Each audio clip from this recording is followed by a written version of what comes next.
Hello gunners, welcome to another video, and today, we have done it. We have beaten the PGMOL. Let's look at this. Let's look at the statement. An independent regulatory commission has upheld a claim of a wrongful dismissal in relation to Arsenal Skelly and removed his 3-match suspension. The Arsenal player was sent off for serious foul play during their Premier League fixture against Wolverhampton Wanderers on Saturday, the 25th of January 2025.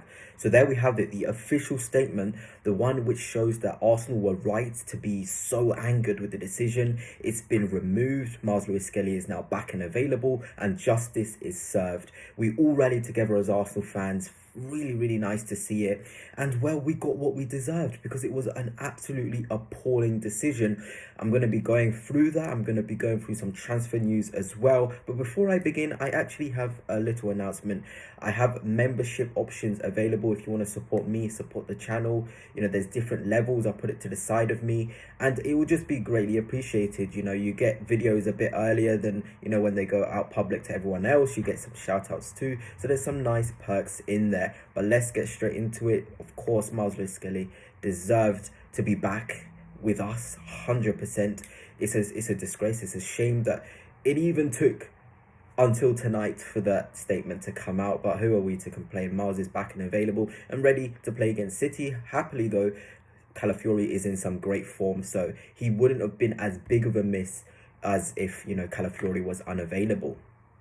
And I want to show you this. Rival fans were obviously very upset, very angry for some reason when we were angry at the decision. It really does baffle me. Here's Matt Law, a journalist, a refined, really well-known journalist. He said, "You'd think Arsenal are the only club to have a decision to go against them. I happen to agree that Arsenal Skelly shouldn't have been sent off, but there's plenty of other bad decisions when I've not seen the same energy towards it. Move on, FFS." Move on in a title race against Liverpool. Move on. I cannot believe it. Chelsea, he's a Chelsea fan, and you can tell with these sort of reports, he hasn't felt a title race in God knows how long now with his club. So you can kind of maybe understand, I think 5 years actually, Lukaku was there, but you can understand why he probably is saying move on. This is kind of life or death. Mikel Arteta put out a statement, he works hours on the training pitch, hours outside of the training pitch, on computers, data analyzing, everything goes into it. His job is on the line, and if we're getting told to move on, this isn't right. Managers are held accountable. Referees should certainly be held accountable as well. It is only fair, and a horrific decision like that, the uproar, yes, okay, the abuse towards Michael Oliver, obviously that shouldn't happen, but it is really poor to see these articles written like move on, like it's nothing, as if this isn't one of the tightest and hardest title races again that we're involved in. And I think the funniest thing about all of this, Handel Verzal, an Arsenal source on Twitter, he found this. I was searching through the BS bin, guess what he found? This is Matt Law, the same journalist that wrote that report. Let's see what he said.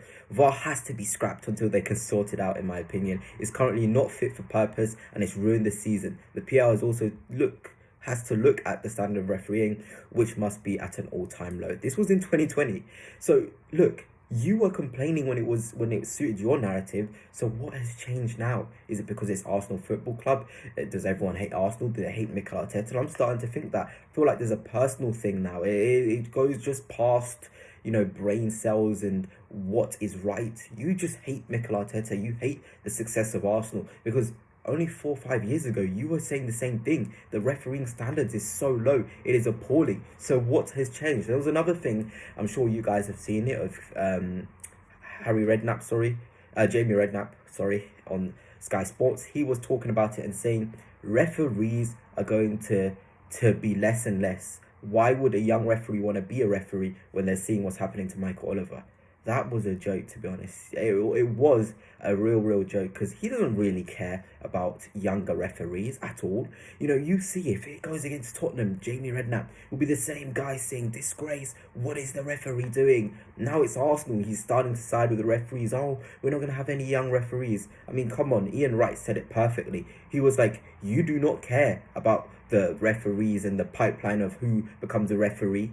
You only care now because it is Arsenal Football Club. You don't really it's actually disrespectful. He doesn't care about Mike Oliver and the threats, really, does he? That wasn't heartfelt for what I was listening from him. And it's just really annoying that this sort of thing is happening.